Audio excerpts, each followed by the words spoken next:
Hello guys, welcome back to my page এবং যারা YouTube থেকে দেখছো তাদেরকে welcome back to my channel. তো এই দেখো সকাল সকাল এই যে আমার বড় গপু আর ছোট গপুকে দিয়ে ভিডিওটা শুরু করছি। তো এটা হচ্ছে আমার জেঠুর মেয়ে। তো সকাল সকাল দেখো স্নান করে, তো এই যে গপুকে এখন স্নান করাবে। তো তুলসী পাতা আগে দিয়ে নিল জলের মধ্যে, তারপর গোলাপ জল আর একটা যেন কী ছিল আমার বেশ মনে নেই।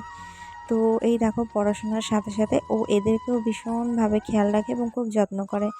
একতরফা বলতে পারো ভাইয়ের মতন করে যত্ন করে। তো এই দেখো এটা হচ্ছে ছোট গপু। তো এটা হচ্ছে ওর মাসির মেয়ে ওকে দিয়েছিল, তখন থেকে আজ থেকে 2-3 বছর হয়ে গেছে ওর কাছেই থাকছে। আর ও এটাকে নিজের ভাইয়ের মতনই মনে করে। তো ভীষণ ভালো লাগে আমার এগুলো দেখে। সকাল সকাল এত সুন্দর একটা দৃশ্য দেখতে কারো না ভালো লাগে। তো যাই হোক, মুগ্ধ হয়ে দেখছিলাম আমি যে ও কী করে। তো ছোটো গপুকে স্নান করিয়ে দিল, এখন বড় গপুর জামাটা খুলছে, ওকে এখন স্নান করাবে।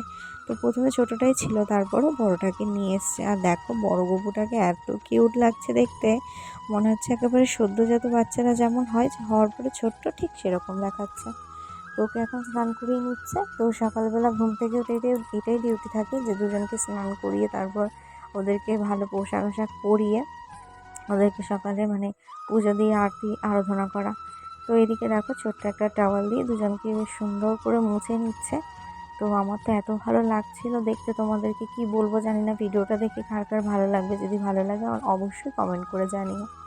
তো এখন যেহেতু গরম পড়েছে, তো ওদেরকে একটু পাউডার লাগাবো, ওই কারণে জনসনের পাউডার রেখেছে, ও ওদেরকেও মাখিয়ে দেবে। আর এত ছোট জামা কিনে তারপর সেগুলোকে কেটে আবার ওদের সাইজে করে পরায়, তো এত যে ভালো লাগে কি বলবো, বলার মতন না। তো এই দেখো তোমাদেরকে বললাম যে পাউডার দিয়ে দিচ্ছে।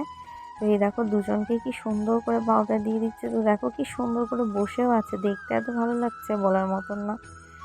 তো দেখো এই যে ওকে জামা পরিয়ে দিল বড় গপুকে, আর হচ্ছে ছোট গপুকেও জামা পরিয়ে দিচ্ছে। তো ও ভীষণ মনোযোগ দিয়ে পূজা আর্চাটা করে। তো জেঠু মারা গেছে আজ থেকে 3-4 বছর হয়ে গেল। তো একা হাতে নিজে পড়াশোনা করে সংসার চালাচ্ছে, তারপরে দেখি পূজা আর্চাও করছে মন দিয়ে। তো সব দিকটাই একাই সামলাচ্ছে। তো এই দেখো ফাইনালি ওদের হয়ে গেছে স্নান। তো ওদেরকে নিয়ে এখন ওদের আসনে বসাবে। তো এই যে ঘরের সিংহাসন, এই দেখো ওদেরকে এখন বসিয়ে দিল। তো ভিডিওটা যদি ভালো লাগে অবশ্যই লাইক, কমেন্ট এবং শেয়ার করে দিও।